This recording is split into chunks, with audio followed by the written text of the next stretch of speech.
પશ્ચિમ બંગાળના રાજ્યપાલ સીવી આનંદ બોઝ હિંસા પ્રભાવિત મુર્શિદાબાદની લેશે મુલાકાત, જ્યાં ભારતીય જનતા યુવા મોરચાની બંગાળી હિન્દુ બચાવ રેલી તો વિશ્વ હિન્દુ પરિષદનું દેશભરમાં પ્રદર્શન.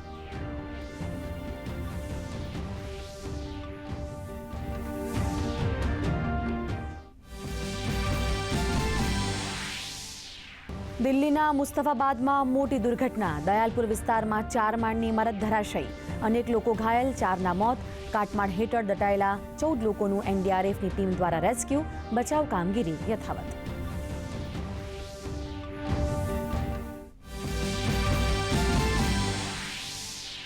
સંરક્ષણ મંત્રી રાજનાથસિંહે લખનૌમાં સાંસદ ખેલ મહાકુંભનું કરાવ્યું ઉદ્ઘાટન. 4 દિવસ ચાલનારા કાર્યક્રમમાં 25,000થી વધુ સ્પર્ધકો લેશે ભાગ.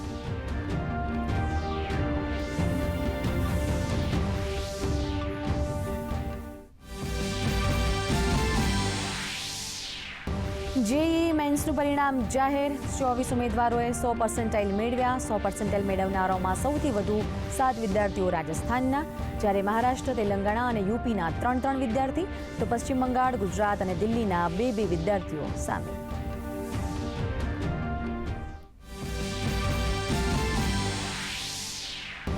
આજે વિશ્વ લીવર દિવસ. લીવરની બીમારીઓ વિશે દેશભરમાં લોકોને જાગૃત કરવાના કાર્યક્રમ. કેન્દ્રીય ગૃહમંત્રી અમિત શાહ લીવર દિવસ પર આયોજિત કાર્યક્રમને કરશે સંબોધિત.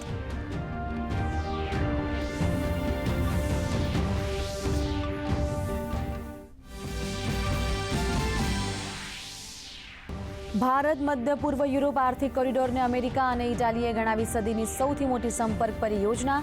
બંને દેશોએ મળીને વિકસિત કરવાની દર્શાવી પ્રતિબદ્ધતા.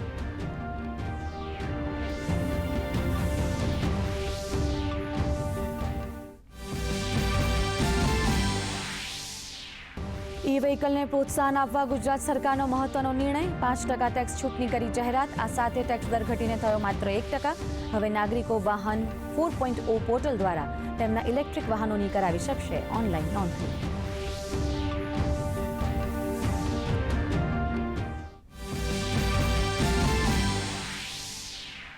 અને હવામાન વિભાગે હિમાચલ પ્રદેશમાં ભારે વરસાદ અને હિમવર્ષાનું ઓરેન્જ એલર્ટ કર્યું જાહેર. તો ગુજરાતના સૌરાષ્ટ્ર, કચ્છ સહિત રાજ્યના અનેક શહેરોમાં હીટવેવની આગાહી. આગામી 2 દિવસ કાળઝાળ ગરમીથી લોકોને નહીં મળે રાહત.